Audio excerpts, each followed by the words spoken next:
According to Air Commodore Ehimen Ejodame, Director of Public Relations and Information, the appointment are strategic moves to enhance operational efficiency.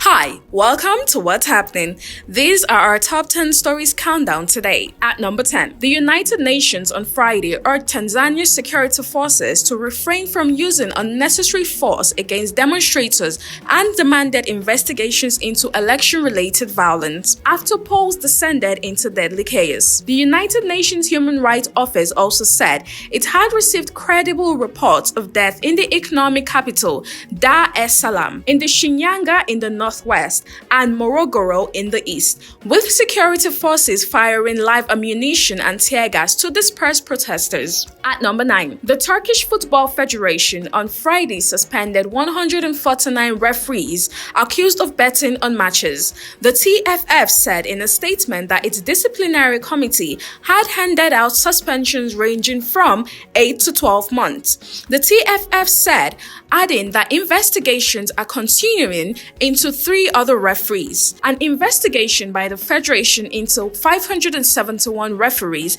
in the Turkish professional leagues revealed on Monday that 371 of them had sport betting accounts and 152 were actively betting. At number 8, the federal government has intensified efforts to implement the national single window at Nigeria's ports by 2026. Vice President Kashim Shettima said the initiative aims to harmonize port documentation, reduce human contact, and enhance transparency in cargo clearance. He described the plan as a game changer for port operations. Speaking at the second meeting of the Port and Customs Efficiency Committee at the Presidential Villa, Shettima said the policy targets a major reduction in cargo clearance time. At number 7, 8 political associations have completed the initial stage of the political party registration process, while 6 were disqualified.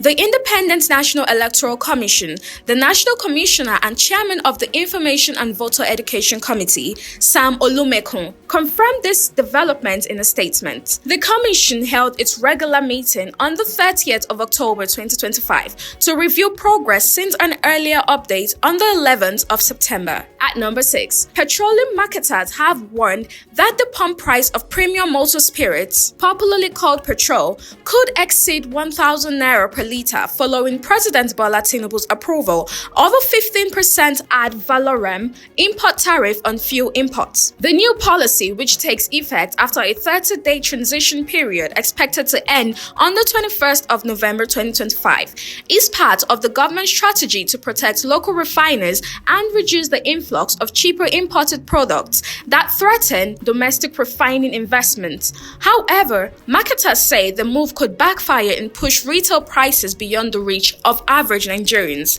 At number 5, President Bola Tinubu has approved the adoption of a national carbon market framework, the operationalization of the Climate Change Fund, and the restoration of the National Council on Climate Change to the budget line. This is coming ahead of the 2025 United Nations Climate Change Conference, scheduled to be held in Brazil, starting from Monday, November 10th to Friday, November 21st, 2025. At number 4, the United States Embassy in Lagos has stated that visas granted by the country to foreign nationals are based on privilege, not a right.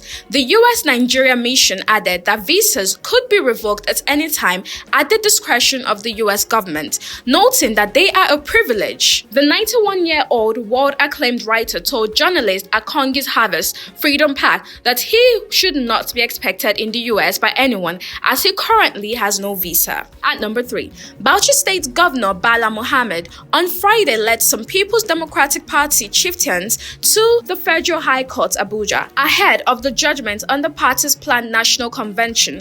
The PDP Governors Forum had in August cautioned the Minister of the Federal Capital Territory, Nyesom Wike, and others against derailing the national convention of the party scheduled to hold in Ibadan, Oyo State, on November 15, 2025.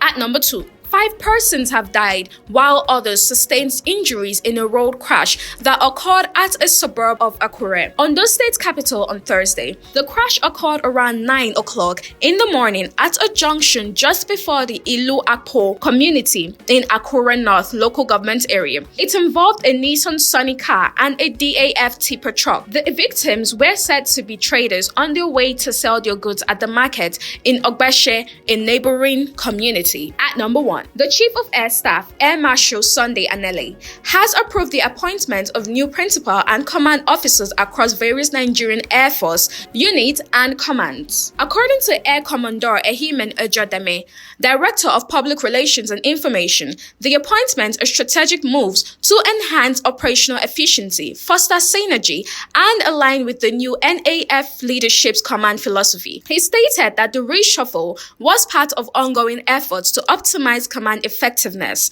improve decision-making, and enhance mission readiness in line with the evolving security environment. That's all for today. See you next time on What's Happening.